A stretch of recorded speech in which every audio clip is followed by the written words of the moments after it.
പ്രാർത്ഥിക്കാം. പരിശുദ്ധ നിത്യമായ ദൈവമേ, സ്വർഗീയ പിതാവേ, തിരുനാമത്തെ വാഴ്ത്തുന്നു സ്തുതിക്കുന്നു.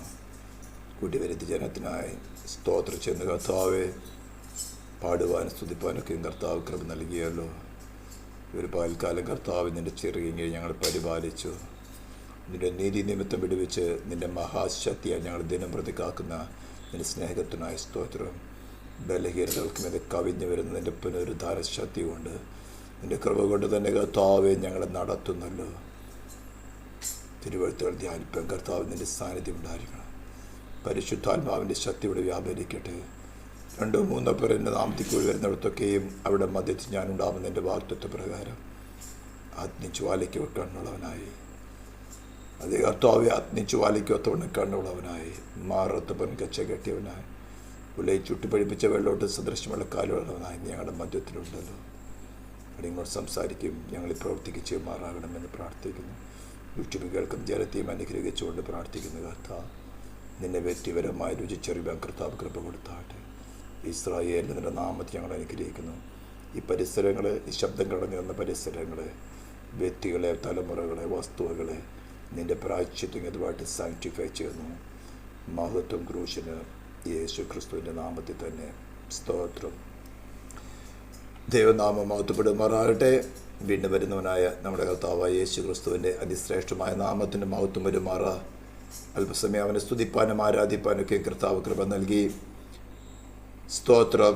ചില നാളുകളായിട്ട് നമ്മൾ ചിന്തിച്ചുകൊണ്ടിരുന്ന വിഷയത്തിൽ തുടർന്ന് നമുക്ക് ചിന്തിക്കുവാൻ അതൊക്കെ വേണം. ദൈവ കർത്താവ് നമ്മുടെ സാന്നിധ്യം, തൻ്റെ സാന്നിധ്യം നമ്മുടെ മധ്യത്തിൽ വെളിപ്പെടുത്തട്ടെ. ശ്രേഷ്ഠകരമായ വിഷയങ്ങളാണ് നമ്മൾ ചിന്തിച്ചുകൊണ്ടിരിക്കുന്നത്.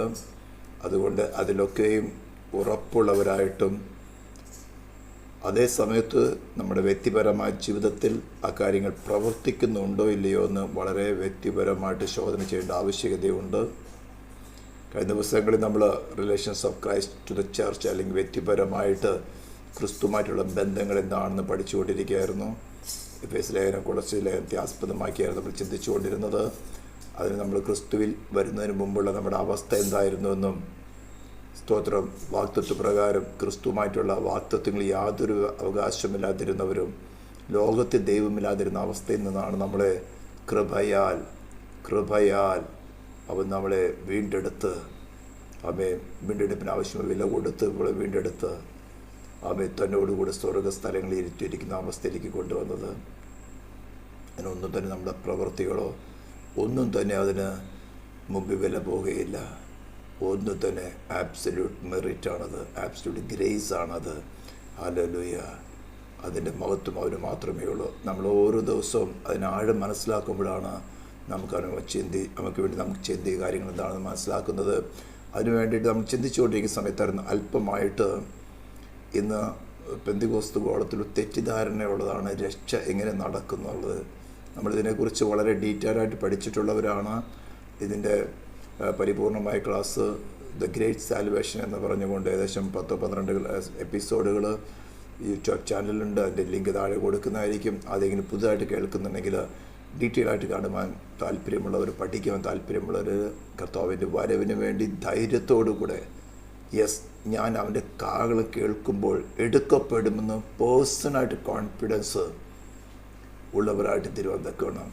ഒരു അസംഷനല്ല, ഒരു നിഗമനമല്ല, അല്ലെങ്കിൽ ഒരു തിയറിയിലുള്ള ഉറപ്പല്ല, അല്ലെങ്കിൽ ഒരു സംഘടനയിലുള്ള ഉറപ്പല്ല, അതിൻ്റെ പ്രോമിസുകളല്ല. വ്യക്തിപരമായിട്ട് ക്രിസ്തുമായിട്ടുള്ള പേഴ്സണൽ റിലേഷൻ മുഖാന്തരം, യെസ്, അവൻ എപ്പോൾ വന്നാലും ഞാൻ അവനോട് കൂടെ ഇപ്പോൾ ആയിരിക്കുന്നത് പോലെ അവൻ വരുന്ന സമയത്തും തുടർന്നും അവനോട് കൂടി ആയിരിക്കും എന്നുള്ളൊരു കോൺഫിഡൻസ് വരത്തക്ക വേണമാണ് ഈ ക്ലാസ്സുകൾ നമ്മൾ അറേഞ്ച് ചെയ്തിട്ടുള്ളത്. ഇപ്പോൾ അതിനൊന്ന് റിമൈൻഡ് ചെയ്യത്തക്ക വേണം. അതായത് ഈ കാലഘട്ടത്തിൽ പ്രത്യേകിച്ചും കേരളക്കരയിൽ പല ഉപദേശങ്ങളും പല പവർ മിനിസ്ട്രികളും, ഈവൻ വളരെ കൃപയിൽ നിന്ന് ദൈവദാസന്മാരെന്ന് വിളിക്കപ്പെട്ടവർ പോലും അവിടെ അവസ്ഥകൾ മാറി അവർ കൃപയിൽ നിന്ന് തെറ്റിപ്പോയതിനു ശേഷം ഇതൊക്കെ മനുഷ്യമായ ചിന്തകളായിരുന്നു, നമുക്ക് തെറ്റിപ്പോയതാണ്, അബദ്ധം പറ്റിപ്പോയതാണെന്നൊക്കെ പറയുമ്പോൾ പുതുതായിട്ട് വിശ്വാസത്തിൽ വരുന്നവരും അല്ലെങ്കിൽ വിശ്വാസത്തിൽ പക്വത പ്രാപിക്കാത്തവരൊക്കെയും വളരെ ചഞ്ചലപ്പെട്ടു പോകുന്ന ഒരവസ്ഥ വന്നതുകൊണ്ടാണ് പെട്ടെന്ന് ദൈവത്തിൻ്റെ ആത്മാവിൻ്റെ പ്രേരണയാൽ എങ്ങനെയാണ് രക്ഷ നടക്കുന്നതിനെ കുറിച്ച് അല്പമാടി വിവരിക്കാൻ കാരണമായി തീർന്നത്. ആ വിഷയത്തിൽ അറ്റോൺമെൻറ്റ് അല്ലെങ്കിൽ പ്രായശ്ചിത്തം എന്താണ്, എങ്ങനെയാണ് നടന്നത് എന്ന കാര്യങ്ങളെക്കുറിച്ച് നമ്മൾ ചിന്തിച്ചു. എങ്ങനെയാണ് യേശു ക്രിസ്തുവിൽ നമുക്ക് പാപക്ഷമ കിട്ടുന്നത്, എന്തുകൊണ്ടാണ് അറ്റോൺമെൻറ്റ് ഒരു പ്രാവശ്യം മാത്രമുള്ളത്, എങ്ങനെയാണ് നമുക്കത് ആ അറ്റോൺമെൻറ്റിൻ്റെ ബെനിഫിറ്റ് എങ്ങനെയാണ് നമുക്ക് ലഭിക്കുന്നതിനെ കുറിച്ച് നമ്മൾ ചിന്തിച്ചു. ഇനി ഞാൻ അവിടെ അധികം വിശദീകരിക്കാൻ സമയമെടുക്കുന്നില്ല. ആരെങ്കിലും ആ കാര്യം കാണാത്തതുണ്ടെങ്കിൽ 2-3 എപ്പിസോഡ് മുമ്പ് കാണാൻ സാധിക്കും. കഴിഞ്ഞ ക്ലാസ്സിൽ നമ്മൾ ചിന്തിച്ചതായിരുന്നു റിപ്പൻറ്റൻസ് എന്ന് പറഞ്ഞാൽ എന്താണ്, എന്ത് റിപ്പൻറ്റൻസ് അല്ല. അനേകർക്ക് മനസ്സിലാകാത്തൊരു കാര്യമാണ്. ജസ്റ്റ് നിങ്ങളുടെ കോമൺ സെൻസിൽ തന്നെ ഏതും തോട്ടത്തിൽ എന്തായിരുന്നു സംഭവിച്ചത് അതിൻ്റെ റിവേഴ്സൽ നടക്കണം. അതിന് ജസ്റ്റ് റിവേഴ്സൽ നടന്നാൽ മാത്രമേ നമുക്ക് ദൈവത്തോട് നിരന്നു പോകാൻ സാധിക്കുകയുള്ളൂ. അതായത് ultimate intention of the will, നമ്മുടെ ഫ്രീ വില്ലിൻ്റെ അൾട്ടിമേറ്റ് ഇൻറ്റൻഷൻ. ഒരു ഇമോഷനിലോ അല്ലെങ്കിൽ ബുദ്ധിപരമായിട്ട് സേറ്റൻ വന്ന് കുറച്ച് കാര്യങ്ങൾ പറഞ്ഞപ്പോൾ അത് ശരിയെന്ന് പറഞ്ഞ് മുറുകെ പിടിച്ചതല്ല. അതിൽ നിന്നുണ്ടായ ഒരു ഇമോഷന് ജസ്റ്റ് ടെമ്പററി ആയിട്ടൊരു കാര്യം നടന്നതല്ല. അവളുടെ ഫ്രീ വില്ലിൽ തന്നെ ആദാം ഹവ്വ അവർക്ക് കൊടുത്തിരുന്ന ആ സ്വതന്ത്ര മനസ്സിൽ തന്നെ എന്നേക്കുമായിട്ട് ദൈവത്തെ ഉപേക്ഷിച്ച് കളഞ്ഞ് സ്വയത്തെ തിരഞ്ഞെടുക്കുകയായിരുന്നു. ഇതാണ് യേശു ക്രിസ്തു റിപ്പീറ്റഡായിട്ട് പറയുന്നതിൻ്റെ കാര്യത്തിൻ്റെ അടിസ്ഥാനം. ഒരുവൻ എന്നെ അനുഭവിപ്പാൻ ഇച്ഛിച്ചാൽ തന്നെത്താൻ ത്യജിക്കുക. ഏതും തോട്ടത്തിൽ നീ സ്വീകരിച്ച നിൻ്റെ സ്വയത്തെ നീ ത്യജിക്കുക. അത് ത്യജിക്കുവാൻ തക്കവണ്ണം ദൈവത്തിൻ്റെ പരിശുദ്ധാത്മാവ് നമ്മളെ ഒരുക്കുമ്പോഴാണ് നമുക്ക് മനസ്സിലാകുന്നത്, ഞാൻ ക്രിസ്തുവിലാണോ, ഞാൻ എന്നിൽ തന്നെയാണോ, ഞാൻ എൻ്റെ സ്വയത്തെ പ്രീതിപ്പെടുത്തിയാണ് ജീവിക്കുന്നത്, അല്ലെങ്കിൽ എൻ്റെ രക്ഷയ്ക്ക് ആസ്പദമായ ദൈവത്തെയാണ് ഞാൻ പ്രസാദിപ്പിക്കുന്നതെന്ന്. നമ്മൾ പ്രസംഗങ്ങൾ കേൾക്കുന്നതുകൊണ്ട് മാത്രമാകുന്നില്ല, ആ പ്രസംഗം നമ്മുടെ ജീവിതത്തിൽ പ്രാവർത്തികമാകുന്നുണ്ടോ ഇല്ലെന്ന് അനുഭവത്തിൽ കൂടി അറിയണം. അപ്പോൾ റിപ്പൻറ്റൻസിൻ്റെ കാര്യത്തിന് അധികം നിൽക്കുന്നില്ല. ഇതെല്ലാം ഞാൻ പറയുന്നത് നിങ്ങൾക്ക് കൂടുതലായിട്ട് അറിയണമെങ്കിൽ ഗ്രേറ്റ് സാൽവേഷൻ എന്ന എപ്പിസോഡുകൾ കാണുക. അതേപോലെ തന്നെ കഴിഞ്ഞ ദിവസം ഞാൻ ലൈവായിട്ട് കേൾക്കുന്നവർക്ക് വേണ്ടി ദൈവത്തിൻ്റെ ദാസൻ 1800-കളിൽ പ്രസംഗിച്ചത് ചാൾസ് സ്പർജന് പ്രസംഗിച്ച് എങ്ങനെയാണ് നമ്മൾ റിപ്പൻറ്റഡ് ആണോ ഇല്ലേ എന്ന് മനസ്സിലാക്കാൻ സാധിക്കുന്നതിനെ കുറിച്ചുകൂടി ഒരു വീഡിയോ ഉണ്ടായിരുന്നു. അത് ആക്ച്വലി ചാൾസ് സ്പർജൻ്റെ അനേക വീഡിയോകളെ ആർട്ടിഫിഷ്യൽ ഇൻ്റലക്റ്റ് ഉപയോഗിച്ചുകൊണ്ട് കമ്പയർ ചെയ്തിട്ടുള്ളതാണ്. അതിനകത്ത് ബാക്ക്ഗ്രൗണ്ട് കാണിക്കുന്ന ഇമേജുകളൊന്നും കാര്യമാക്കേണ്ട, ആ ഡോക്ടറിൽ മാത്രം നോക്കിയാൽ മതി.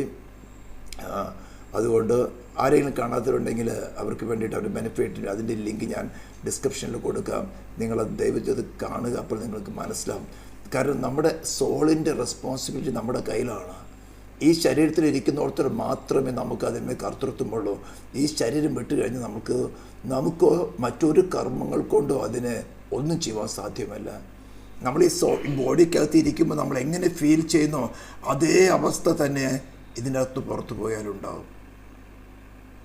അതിൻ്റെ വിവരണങ്ങളൊക്കെ ഞാൻ ഈ പറഞ്ഞ ഗ്രേറ്റ് സാൽവേഷൻ ക്ലാസ്സുകളിൽ കൊടുത്തിട്ടുള്ളതാണ്. അതുകൊണ്ട് ആരെങ്കിലും പുതുതായിട്ട് കാണുന്നവരുണ്ടെങ്കിൽ നിങ്ങൾ അവിടെ പോയി നിങ്ങൾക്ക് കൂടുതൽ ഡീറ്റെയിൽ ആയിട്ട് കാണാം.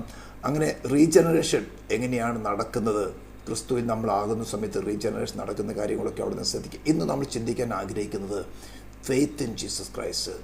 വിശ്വാസഗോളത്തിൽ ക്രിസ്ത്യൻഡത്തിൽ അനേകർക്ക് നല്ലൊരു ശതമാനം തെറ്റുപറ്റിയിരിക്കുന്നൊരു വിശ്വാസം, അവർ രക്ഷിക്കപ്പെട്ടു എന്നൊരു നിഗമനം അല്ലെങ്കിൽ ഒരു ഫീലിംഗ് മാത്രമാണ്.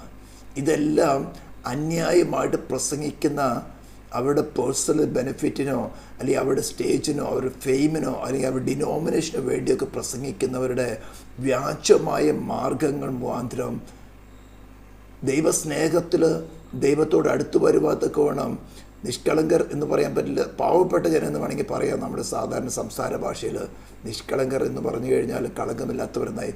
അപ്പോൾ പിന്നെ ഇതിന് അവർക്ക് രക്ഷ എന്നൊക്കെ ചോദ്യം വരും. സാധാരണ മനുഷ്യൻ ദൈവഭയമുള്ള മനുഷ്യനെ വഞ്ചിക്കുകയാണ് ചെയ്യുന്നത്. ഇതിന് ഒന്ന് മനസ്സിലാകത്തക്ക വേണം. ഞാൻ കഴിഞ്ഞ ദിവസം പറഞ്ഞതായിരുന്നു, ദ ലോ ഓഫ് ഗോഡ് അല്ലെങ്കിൽ ദൈവത്തിൻ്റെ പ്രമാണം എന്ന് നമ്മൾ സാധാരണ പറഞ്ഞു ഒരു സിംഗിൾ യൂണിറ്റാണ്. അതിൽ ഒന്ന് തെറ്റിയാൽ അത് മുഴുവൻ തെറ്റുന്നതിന് തുല്യമാണ്. ഒന്ന് തെറ്റിയാലും 10 തെറ്റിയാലും 1000 തെറ്റിയാലും സ്തോത്രം. ഡിവൈൻ ജസ്റ്റിസ് അല്ലെങ്കിൽ ഡിവൈൻ ലോ പറയുന്നത് പാപം ചിന്തയ്ക്ക് മരിക്കണമെന്നാണ്. ഇതിന് നമുക്ക് വ്യക്തിപരമായിട്ട് നമ്മുടെ എന്താ പറയുന്നത് വിൽ പവർ കൊണ്ടോ അല്ലെങ്കിൽ നമ്മുടെ നാച്ചുറൽ പവർ കൊണ്ടോ നമുക്ക് അതിനെ ഓവർകം ചെയ്യാൻ സാധ്യമല്ല. അവിടെയാണ് നമുക്ക് ക്രിസ്തുവിൻ്റെ എന്താ പറഞ്ഞ ഒഴിച്ചുകൂടാൻ കഴിയാത്ത ആവശ്യകത നമ്മുടെ മുമ്പിൽ വരുന്നത്. അതാണ് ഞാൻ ഇവിടെ താഴെ പറഞ്ഞിരിക്കുന്നത്, പല പ്രാവശ്യം പറഞ്ഞിരിക്കുന്നത്. ഈ കണ്ടീഷൻസൊക്കെയും അത് അറ്റോൺമെൻറ്റിൽ കൂടെ ദൈവം പൂർണ്ണമായിട്ട് വെളിപ്പെടുത്തി അവനെ മരിച്ചവിടെ ഇടയിൽ നിന്ന് ഉയർത്തെഴുന്നേൽപ്പിച്ചുകൊണ്ട് മാനവജാതിയുടെ പാപപരിഹാരത്തിന് വേണ്ടി ആ അറ്റോൺമെൻറ്റ് 100% സാറ്റിസ്ഫൈഡ് ആണെന്ന് മനസ്സിലാക്കാൻ സാധിക്കുന്നു. അതേപോലെ തന്നെയാണ് റിപ്പൻറ്റേഴ്സും. നമുക്ക് ഇഷ്ടപ്പെട്ട ചില കാര്യങ്ങൾ ഒളിച്ചു വെച്ചിട്ട് അതിൽ നമുക്ക് ഗവനിക്കാത്ത ചില വിഷയങ്ങളൊക്കെ ഞാൻ റിപ്പൻറ്റ് ചെയ്തോളൂ. അത് റിപ്പൻറ്റൻസ് അല്ല. ഇനി പാപത്തിൻ്റെ ശിക്ഷയെക്കുറിച്ച് ഭയന്നുകൊണ്ട് അല്ലെങ്കിൽ നരകത്തെക്കുറിച്ച് ഭയന്നുകൊണ്ട് ഉണ്ടാകുന്ന ഒരു തൽക്കാലത്തേക്ക് ഒരു മാറ്റം, അത് റിപ്പൻറ്റൻസ് അല്ല. പാപം എന്നെ ചെയ്തെടുത്ത ആ അകൃത്യം ഞാനാണ് എൻ്റെ ഉത്തരവാദി, അതുകൊണ്ട് എനിക്ക് പാപത്തിന് മേൽ വേണ്ട. എന്നെക്കുറിച്ചുള്ള ദൈവത്തിൻ്റെ പ്ലാൻ, ഞാൻ അവനോട് സദൃശ്യനായിട്ട് സൃഷ്ടിക്കപ്പെട്ടവനാണ്. പക്ഷേ എൻ്റെ ഫ്രീ വില്ലിലാണ് ഞാനത് നഷ്ടപ്പെടുത്തി കളഞ്ഞത്. എനിക്ക് അവനോട് നിരപ്പ് പ്രാപിക്കണമെങ്കിൽ ഒരേ ഒരു വഴിയുള്ളൂ, അത് ദൈവത്തിൻ്റെ പരിശുദ്ധാത്മാവ് വെളിപ്പെടുന്ന ക്രിസ്തു മാത്രമാണ്. സ്തോത്രം. നമ്മളിതൊക്കെ ചിന്തിച്ച് എങ്ങനെയാണ് നമ്മൾ ഈ വിശ്വാസത്തിലേക്ക്, നമ്മുടെ വിശ്വാസം ശരിയാണോ അല്ലയോ, ഇത് ശോധന ചെയ്യുന്നതോട് തെറ്റില്ല. ഇന്ന് ചില വാക്യങ്ങൾ ഞാനിവിടെ വായിക്കുന്ന റോമലേഖനം 10:13 പറഞ്ഞിരിക്കുന്നത്, കർത്താവിൻ്റെ നാമം വിളിച്ചപേക്ഷിക്കുന്ന ഏവനും രക്ഷിക്കപ്പെടും.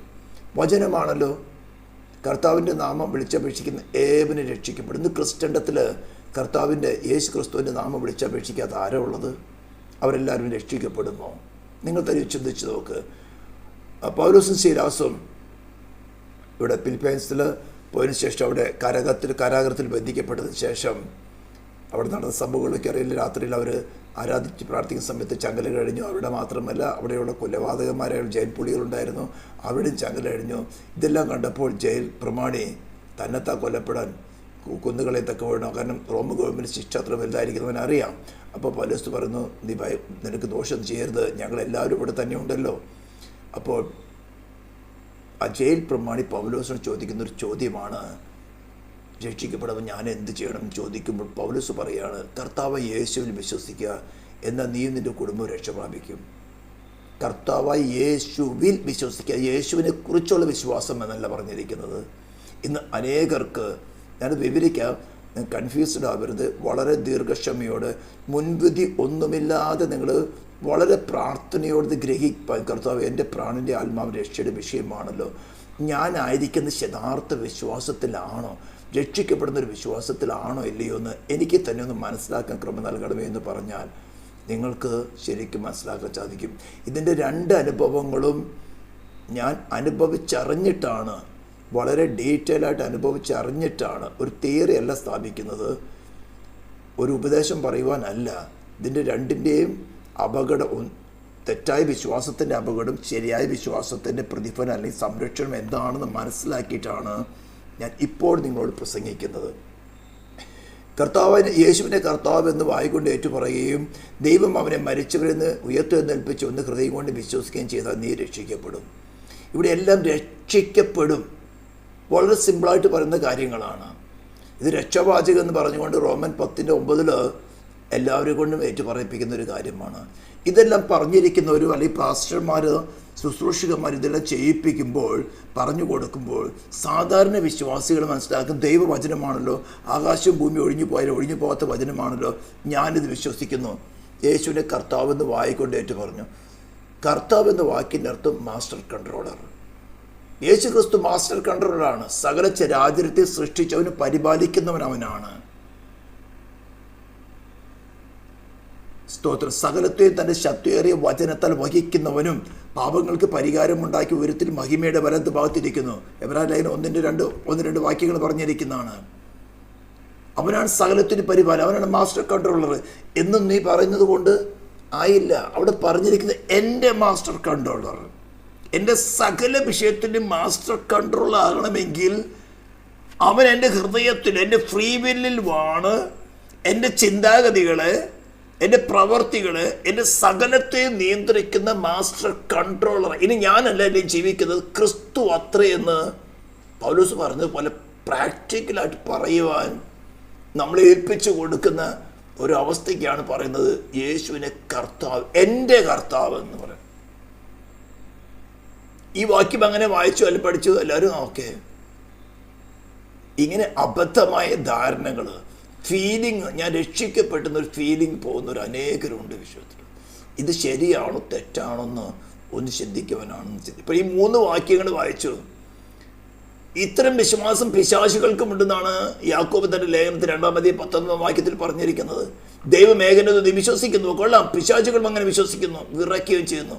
അപ്പോൾ ആ ഒരു വിശ്വാസം കൊണ്ട് രക്ഷിക്കപ്പെടണമെങ്കിൽ പിശാചുകൾ, ഡെവിൾസ് ആദ്യം രക്ഷിക്കപ്പെടണം. പിന്നീട് പൗലോസ് 2 Corinthians chapter 6:13 പറയുകയാണ്. കാരണം അവിടെ പോളിനെ കുറിച്ച്, പോളിൻ്റെ ശുശ്രൂഷയുടെ ഓതൻറ്റിസിറ്റിയെ കുറിച്ച് കൊണ്ട് ക്വസ്റ്റ്യൻ ചെയ്യുന്നൊരിട വന്നു. നിന്നിൽ പ്രസംഗിക്കുന്നത് ക്രിസ്തു തന്നെയോ എന്നുള്ള സംശയം വിശ്വാസികളിൽ വന്നു. അവർ ചോദിക്കാൻ തുടങ്ങി, അവൻ്റെ അപ്പസ്തോലികത്തെ ക്വസ്റ്റ്യൻ ചെയ്യാൻ തുടങ്ങി. അങ്ങനെ വളരെ ശക്തമായിട്ട്, അവർ ഖണ്ഡിതമായിട്ട് തന്നെ പോള് ചില ശാസനകളൊക്കെ നടത്തിയതിന് ശേഷം 13-ാം അധ്യായത്തിൽ വന്ന് കൺക്ലൂഡ് ചെയ്യുകയാണ്, നിങ്ങൾ വിശ്വാസത്തിലിരിക്കുന്നുവോ എന്ന് നിങ്ങളെ തന്നെ പരീക്ഷിപ്പിൻ, നിങ്ങളെ തന്നെ ശോധന ചെയ്യുവിൻ. അപ്പോൾ നമ്മളായിരിക്കുന്ന വിശ്വാസം ഇപ്പോഴൊന്ന് ടെസ്റ്റ് ചെയ്യുന്നത്, ഞാൻ ശരിയാണോ അല്ലയോ, ഞാൻ രക്ഷ പ്രാപിക്കുന്നൊരു വിശ്വാസത്തിലാണോ അല്ലയോ, അല്ലെങ്കിൽ ഞാൻ എൻ്റെ ബുദ്ധിപരമായ ഒരു വിശ്വാസത്തിലാണോ അല്ലയോ എന്ന് ഒന്ന് പരീക്ഷിക്കുന്ന തെറ്റില്ല. അതൊരു കമാൻഡ്മെൻ്റായിട്ട്, ഒരു കൽപ്പനയായിട്ടാണ് ഇപ്പോൾ പറഞ്ഞിരിക്കുന്നത്, നിങ്ങൾ വിശ്വാസത്തിൽ ഇരിക്കുന്നു എന്ന് നിങ്ങളെ തന്നെ ഒന്ന് പരീക്ഷിപ്പിൻ.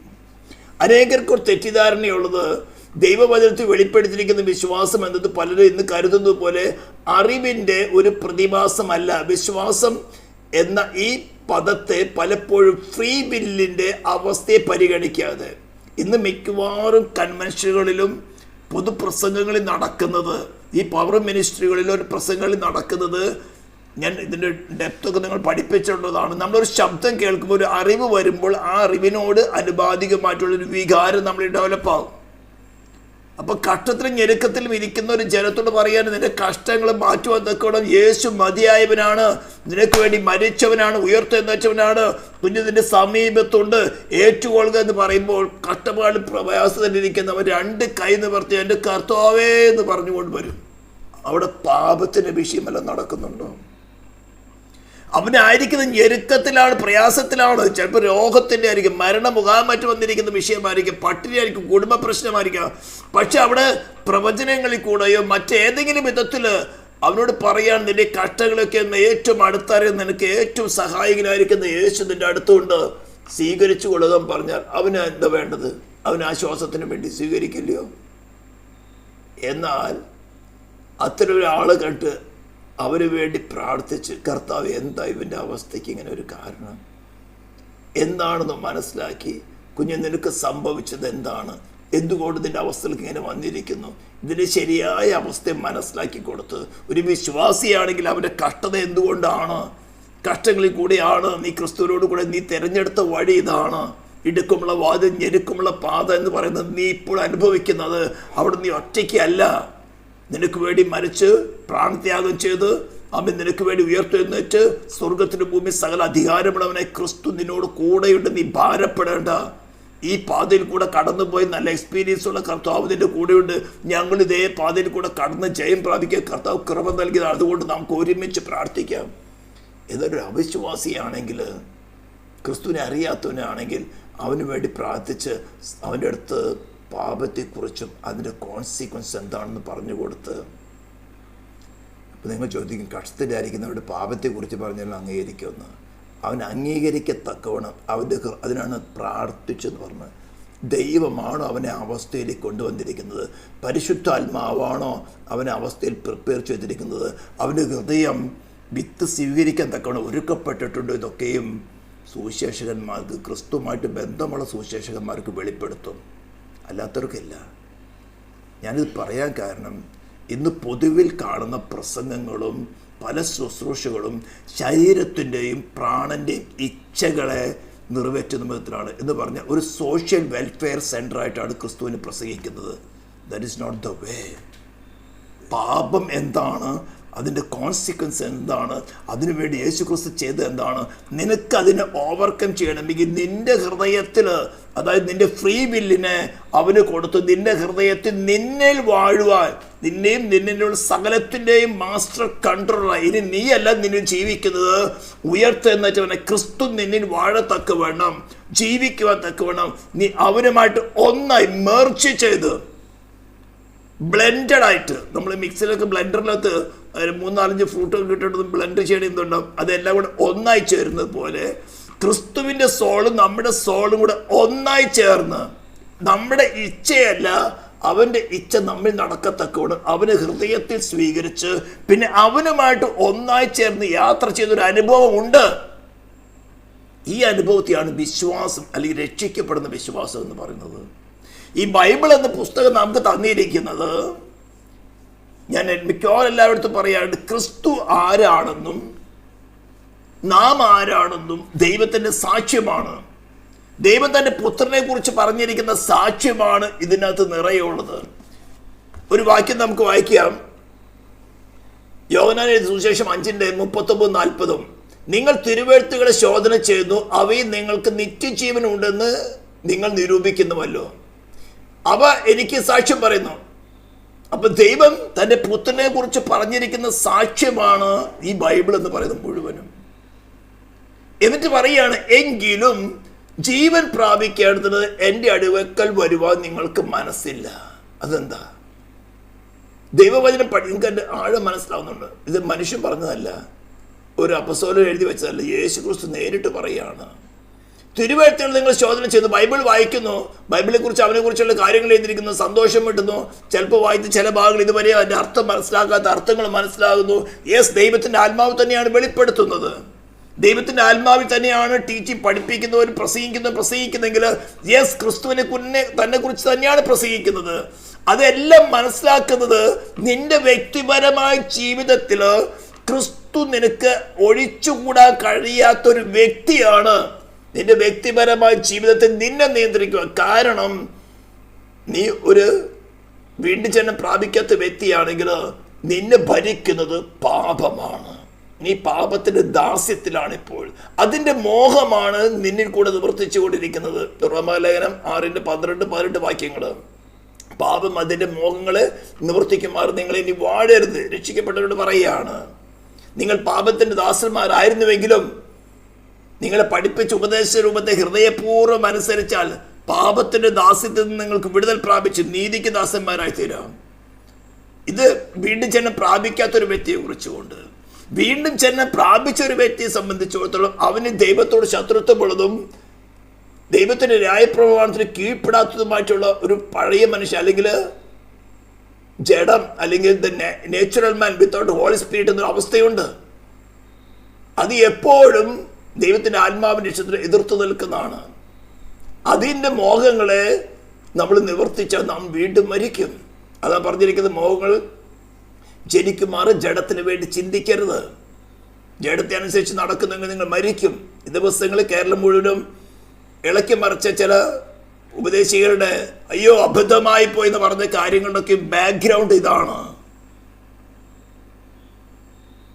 ഇതിൽ നിന്നൊക്കെ രക്ഷ പ്രാപിക്കുന്ന നമ്മുടെ വ്യക്തിപരമായ ഉത്തരവാദിത്വം, നമ്മുടെ ഓരോരുത്തരുടെ സോളിൻ്റെ ഉത്തരവാദിത്വം നമ്മളാണ്. നമ്മൾ ജഡ്ജ്മെന്റ് സീറ്റിന് മുമ്പിൽ നിൽക്കുമ്പോൾ ഇങ്ങേരുടെ വാക്ക് കേട്ടുകൊണ്ട് ഞാൻ തെറ്റിപ്പോയി, എന്നോട് ക്ഷമിക്കണം. നോ,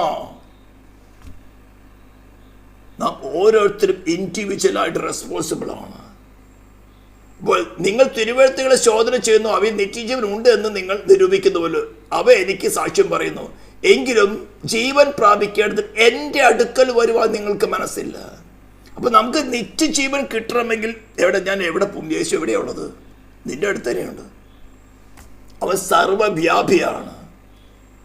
വേറെ എവിടെയും പോകണ്ട, ഒരു അമ്പലത്തിൽ പോകണ്ട, പള്ളിയിൽ പോകണ്ട, മലയും കയറണ്ട, എങ്ങും പോകണ്ട. നീ നിന്റെ ഫ്രീ വില്ലിനെ, നിന്റെ നിയന്ത്രണത്തെ 100% നിന്നെ നിനക്കുള്ള സകലത്തിൻ്റെ 100% നീ ഹാൻഡ് ഓവർ ചെയ്യുമെങ്കിൽ, ഓണർഷിപ്പ് ഹാൻഡ് ഓവർ ചെയ്തിട്ട് വെറുതെ മിണ്ടാതിരുന്ന പോരാ. അവൻ നിനക്ക് തരുന്ന ഇൻസ്ട്രക്ഷൻസ് അനുസരിച്ചുകൊണ്ട് നീ ജീവിക്കുകയാണെങ്കിൽ നീ രക്ഷ പ്രാപിക്കും. അപ്പം ഞാൻ പറയുന്നത്, ദൈവം തൻ്റെ പുത്രനെ കുറിച്ച് പറഞ്ഞിരിക്കുന്ന ഈ സാക്ഷ്യമാണ് ഈ ബൈബിൾ എന്ന് പറയുന്നത്. ഒറ്റ വാക്ക് സാക്ഷ്യം എന്ന് പറയുമ്പോൾ അതിനകത്ത് അനേക കാര്യങ്ങളുണ്ട്. അവൻ ആരായിരുന്നു, എന്തായിരുന്നു, ഏതവസ്ഥയിലായിരുന്നു, എങ്ങനെയാണ് ഭൂമിയിലായിരിക്കുന്നത്, എന്തുകൊണ്ടാണ് വന്നതൊക്കെ നമ്മൾ പ്രായശ്ചിത്തത്തെക്കുറിച്ച് പറഞ്ഞപ്പോൾ പറഞ്ഞതാണ്. ഇനി നിന്റെ വ്യക്തിപരമായ ജീവിതത്തിൽ ഉയർത്തെന്ന ഇപ്പോൾ ജീവിക്കുന്ന ക്രിസ്തു എന്ന വ്യക്തിയുമായിട്ടുള്ള ബന്ധം, ഇതാണ് പുതിയ നിയമം. പുതിയ നിയമം എന്ന് പറയുന്നത് ഞാൻ എന്ന വ്യക്തിയും ഉയർത്തെന്ന ക്രിസ്തുമായിട്ട് ഞാനും തമ്മിലുള്ള ഒരു കോൺട്രാക്റ്റ് ആണ്. The new covenant. ഓരോ വ്യക്തിയും ഓരോ മനുഷ്യരും ഉയർത്തെഴുന്നേറ്റവരുടെ ക്രിസ്തുമായിട്ടുള്ള, കാരണം നമുക്ക് പാപത്തെ ജയിപ്പാൻ വേറെ വഴിയില്ല. പാപം നമ്മളെ അടിമപ്പെടുത്തിക്കൊണ്ട് ഒരു മാസ്റ്റർ കൺട്രോളായിട്ട് നമ്മൾ വാഴുകയാണ്. അതിൻ്റെ മോഹം നമ്മെ കൊണ്ട് നിവർത്തിക്കുകയാണ് രക്ഷിക്കപ്പെടാത്ത അവസ്ഥയിൽ. അതിനെ ഓവർകം ചെയ്യണമെങ്കിൽ പ്രായശ്ചിത്തം നടന്നു എന്ന് വിശ്വസിച്ചുകൊണ്ട് ആയില്ല. നിന്റെ സോളിനെ നിയന്ത്രിക്കുന്ന ഒരു ശക്തിയായിട്ട് ക്രിസ്തു നിന്നിൽ വസിക്കണം. അവിടെയാണ് പറയുന്നത് ഡേ ബൈ ഡേ, ദിവസേന ഞാൻ മരിക്കുന്നു. നമ്മുടെ പേഴ്സണാലിറ്റി, നമ്മുടെ എന്താ പറയുക, പേഴ്സണാലിറ്റി എന്ന വാക്ക് നമ്മുടെ സെൽഫിൻ്റെ മോഹങ്ങൾ, നമ്മുടെ സ്വയത്തിൻ്റെ താല്പര്യങ്ങൾ, അതായിരുന്നു നമ്മൾ അനുസരിച്ച് കൊണ്ടിരുന്നത്. എഫെസ്യർ നമ്മൾ വായിക്കുന്നുണ്ടല്ലോ, മനോവികാരങ്ങൾക്കനുസരിച്ച് ലോകത്തിൽ മറ്റുള്ളൊരു കോപത്തിൻ്റെ മക്കളായിരുന്നു. ജഡമോഹങ്ങൾക്ക് മനോവികാരങ്ങൾക്ക് അടിമപ്പെട്ട് നമ്മൾ അതിൻ്റെ ഇഷ്ടത്തിന് ലോകത്തിൻ്റെ ഗതിക്കനുസരിച്ച് ജീവിച്ചവരായിരുന്നു. ഇന്ന് വീണ്ടും ഞാൻ പ്രാപിക്കാത്തവർ അങ്ങനെയാണ്. എന്നാൽ വീണ്ടും ഞാൻ പ്രാപിച്ചു എന്ന ഫീലിംഗിൽ ഇതേപോലെ ലോകത്തിൻ്റെ കാലഗതിക്കനുസരിച്ച് ജീവിക്കുന്നവരും അതിൽ തന്നെ അവർ രക്ഷിക്കപ്പെട്ടിട്ടില്ല. ഈ മുൻപ് പറഞ്ഞ വാക്യങ്ങളൊന്നും ഇത് പറഞ്ഞുകൊണ്ട് രക്ഷിക്കപ്പെടുന്നില്ല. രക്ഷിക്കപ്പെടുക എന്ന് പറഞ്ഞാൽ അതിൻ്റെ അർത്ഥം എന്താ? ദൈവക്രോധത്തിൽ നിന്ന്, പാപത്തിൻ്റെ ശിക്ഷയാകുന്ന ദൈവക്രോധത്തിൽ നിന്ന് ഉള്ള മോചനം. പിശാചിൽ നിന്നുള്ള മോചനമല്ല, നരകത്തിൽ നിന്നുള്ള മോചനമല്ല, ദൈവത്തിൻ്റെ ക്രോധത്തിൽ നിന്നുള്ള മോചനം. അതിന് ഒരേ ഒരു വഴിയുള്ള പാപത്തിൽ നിന്നുള്ള എസ്കേപ്പ്. പാപം എവിടെയുണ്ടോ അവിടെ ദൈവത്തിൻ്റെ ക്രോധമേ ഉള്ളൂ. ദൈവത്തിൻ്റെ പുത്രൻ ക്രിസ്തു എവിടെയുണ്ടോ അവന് പ്രസാദമേ ഉള്ളൂ. ഇവൻ എൻ്റെ പ്രിയ പുത്രൻ എന്ന് ക്രിസ്തുവിനെ കുറിച്ച് പറഞ്ഞതുപോലെ, നിന്നിൽ ക്രിസ്തുവാണ്, നീ അവന് ഫുള്ളായിട്ട് ഒബീഡിയൻ്റ് ആയിരിക്കുന്നുവെങ്കിൽ നിന്നെ കുറിച്ച് പറയും ഇവൻ എൻ്റെ പ്രിയ പുത്രൻ. അല്ലാത്തോട്ടോ സ്തോത്രം. അപ്പോൾ ഈ ഇന്റലക്ച്വൽ ഫെയ്ത്ത് അനേകർക്ക് ഇത് മനസ്സിലായിട്ടില്ല. ഈ സേവിങ് ഫെയ്ത്ത് എന്താണ്, രക്ഷ പ്രാപിക്കുന്ന സുവിശേഷം എന്താണ്, ഈ ബുദ്ധിപരമായ സുവിശേഷം, ഇതെല്ലാം നാം ദൈവവചനത്തിൽ തന്നെയാണ്. ഈ ദൈവവചനം 100% ശരിയാണെന്ന് പറയുന്നത് കൊണ്ടോ, ഇതിലെ 100% വാക്കുകൾ ഞാൻ 100% വിശ്വസിക്കുന്നു പറയുന്നത് കൊണ്ടോ നീ രക്ഷ പ്രാപിക്കുന്നില്ല. അതെല്ലാം 100% ക്രിസ്തുവിനെ കുറിച്ച് സാക്ഷ്യം പറയുന്നതാണ്. ആ ക്രിസ്തുവിന് നിന്റെ വ്യക്തിപരമായ ജീവിതത്തിലുള്ള ഒഴിച്ചുകൂടാൻ കഴിയാത്ത ആവശ്യകത എന്താണെന്ന് നിനക്ക് മനസ്സിലാക്കി തരുന്നതാണ്. അത് മനസ്സിലാക്കിയിട്ട് നിനക്ക് തന്നിരിക്കുന്ന ഫ്രീ വില്ലിൽ, നിനക്ക് തന്നിരിക്കുന്ന നാച്ചുറൽ എബിലിറ്റിയിൽ നിന്റെ നീ ത്യജിച്ച് കളഞ്ഞ് അവിടെ ക്രിസ്തുവിനെ റീപ്ലേസ് ചെയ്യണം. ഓരോ റിലേഷൻ. അങ്ങനെയാണ് നാം പാപത്തെ ജയിക്കുന്നത്. അതിൻ്റെ ഇടയ്ക്ക് നമുക്ക് അതിൻ്റെ ക്രിസ്തുവിനോട് നമ്മൾ നിരപ്പിക്കാൻ തക്കവണ്ണം നമ്മളിലുള്ള സെൽഫ് എന്താണെന്നും അതിൻ്റെ കോൺസിക്വൻസ് എന്താണെന്നും നമുക്ക് വെളിപ്പെടുത്തി തരുന്ന പരിശുദ്ധാത്മാവാണ്. നാം അതിനുവേണ്ടി മെനക്കെട്ട് സമയങ്ങൾ അന്വേഷിച്ച് അങ്ങോട്ടും ഇങ്ങോട്ടും പോകേണ്ട. ദൈവത്തിൻ്റെ പരിശുദ്ധാത്മാവ് തന്നെ നമ്മുടെ മുമ്പിൽ ഒരു സാഹചര്യം ഒരുക്കും. ആ സാഹചര്യത്തിൽ എന്നിൽ നിന്ന് വെളിപ്പെട്ട് വരുന്നത് എന്താണോ അതാണ് നമ്മുടെ നാച്ചുറൽ സ്വഭാവം, അതാണ് നാം. സ്തോത്രം. ഒരു ഉപദേശം, നല്ല കേരളത്തിലെ ഏറ്റവും ടോപ്പിൽ നിൽക്കുന്ന ഒരു ഉപദേശി പറഞ്ഞു, ആഭരണങ്ങൾ ഇടരുത് നമ്മൾ പ്രമാണം കൊണ്ടുവന്ന്. അബദ്ധമായി, വല്ലാത്ത അബദ്ധമായി. കേട്ടപ്പാട് അയ്യോ, സെൻട്രൽ പാസ്റ്റിന് ടോപ്പിലിരിക്കുന്ന വലിയ പാസ്റ്ററാണല്ലോ പറഞ്ഞിരിക്കുന്നത്. ചെവിൽ കൂടെ ശബ്ദം കേട്ടു, ഒരു പുതിയ നോളജ് വന്നു. ഇടയ്ക്കിടയ്ക്ക് എടുത്തിട്ടൊരു മോഹം അകത്ത് കിടക്കുന്നുണ്ടെങ്കിൽ ആ മോഹം ഒന്ന് ലൈറ്റ് അടിക്കും. പാസ്റ്ററല്ലേ പറഞ്ഞിരിക്കുന്നത്, അവർ നരകത്തിൽ പോവും. അപ്പോൾ തന്നെ അതിനോട് ചാഞ്ഞാൽ നീയും പോകും. ഇവർക്കൊക്കെ സംഭവിച്ചത്, ഇവർ പെന്തിക്കോസ് ആ പ്രസംഗത്തിൻ്റെ ആരംഭത്തിലെ പറയുന്നു, ഞാൻ എപ്പോഴത് അവോയ്ഡ് ചെയ്തായിരുന്നു. ഇവരൊക്കെ പെന്തിക്കോസിൽ ചേർന്ന വീടിച്ചൻ പ്രാപിച്ച് ദൈവരാജ്യത്തിൽ വന്നതല്ല. പെന്തിക്കോസിൽ സംഘടനയിൽ ചേർന്നത്. ഒരു സംഘടന വിട്ട് വേറെ സംഘടനയിൽ ചേർന്ന് അകത്തൊന്നും നടന്നിട്ടില്ല. അതാണ് ഇൻ്റലക്ച്വൽ ഫെയ്ത്ത് എന്ന് പറയുന്നത്. അകത്തൊന്നും നടന്നിട്ടില്ല. അത് രക്ഷ പ്രാപിക്കുന്ന സുവിശേഷമല്ല. നിങ്ങൾ തന്നെ ചോദിച്ചു നോക്കുക. ഈ വചനം 100% ശരിയാണെന്നും ഇതിലെ ഡോക്ടറെ കറക്റ്റായിട്ട് ക്രൂശിക്കപ്പെട്ട ക്രിസ്തുവിൻ്റെ സുവിശേഷം തന്നെയാണ് ഞാൻ കേട്ടതെന്നും അങ്ങനെ പ്രസംഗിക്കുന്ന പാസ്റ്റർമാരുടെ കൂടെ തന്നെയാണ് ഞാനെന്നും അവരോട് കൂടെ തന്നെയാണ് ഞാൻ ആരാധിക്കുന്നത്, അവരോട് കൂടെ തന്നെയാണ് ഞാൻ കർത്തൃമേശ എടുക്കുന്നത് എന്നാലും 100% കറക്റ്റായി. പക്ഷേ നിൻ്റെ വ്യക്തിപരമായ ജീവിതത്തിൽ ഉയർത്തെന്നിട്ട് ക്രിസ്തുവിന് നിന്റെ സ്ഥാനം 100% സ്ഥാനം കൊടുത്തിട്ടില്ലെങ്കിൽ you are not in the way of saving faith. അപ്പോൾ ചോദിക്കും, പാസ്റ്റർ ഇത് എങ്ങനെ സാധിക്കും? Hand over your life. നിൻ്റെ ഓണർഷിപ്പ് ഉയർത്തെന്നിട്ട് ക്രിസ്തുവിന് കൈമാറുക. സ്തോത്രം. അല്ലെങ്കിൽ പാപത്തിൽ മരിക്കുക തന്നെ ചെയ്യും. കൈമാറാൻ എല്ലാവർക്കും ഇഷ്ടമാണ്. ഞാൻ സ്നേഹിക്കുന്ന കുറച്ച് കാര്യങ്ങൾ ഒളിച്ചു വച്ചിട്ടുള്ള കൈമാറൽ പറ്റില്ല. ഏതൊരു കാര്യത്തിനും ഈ സഫിഷ്യൻ്റ് എന്നാണ് ഈ ബൈബിൾ നമ്മളെ പഠിപ്പിക്കുന്നത്. അവന് സർവസമ്പൂർണതയുമുണ്ട്.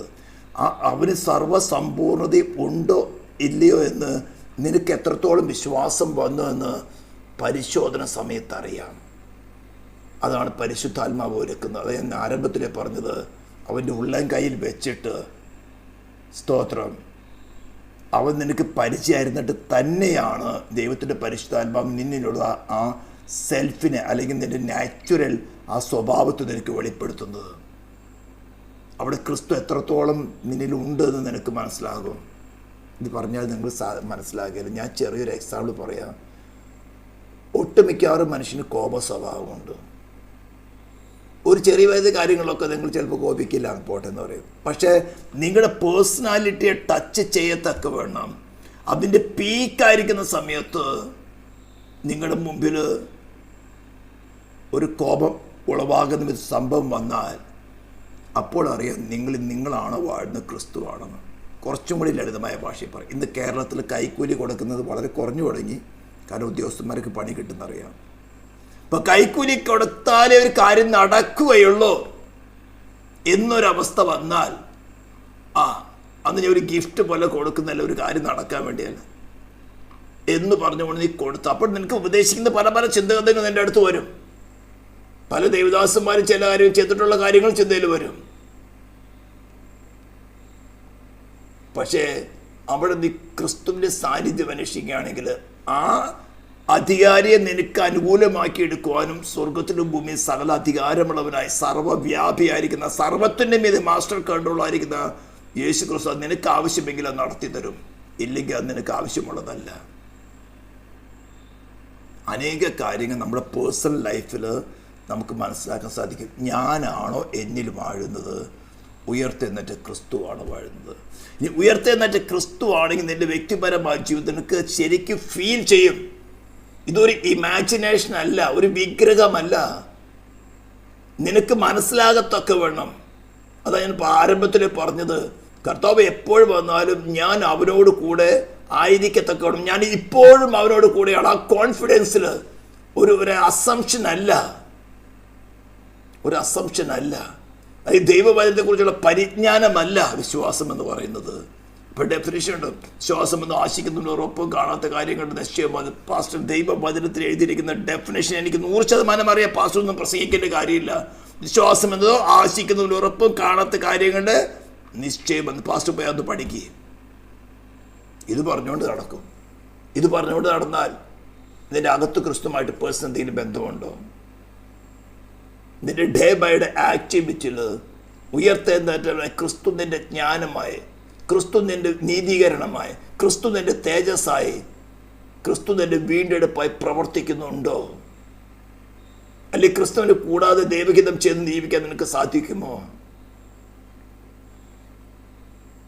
നിങ്ങൾ പെരിഫറലായിട്ട് നോക്കുമ്പോൾ വിശ്വാസ ക്രിസ്തീയ ജീവിതത്തെക്കാളും വളരെ ഡീസൻ്റായിട്ടും മോറലായിട്ട് ജീവിക്കുന്ന അനേക ഹൈന്ദവ ഭക്തന്മാരുണ്ട്. ഫോർ എക്സാമ്പിൾ ജൈന മതത്തിൻ്റെ പുരോഹിതന്മാരൊക്കെ വസ്ത്രം പോലും ധരിക്കില്ല, കാലിൽ ചെരുപ്പ് പോലും ഇടില്ല,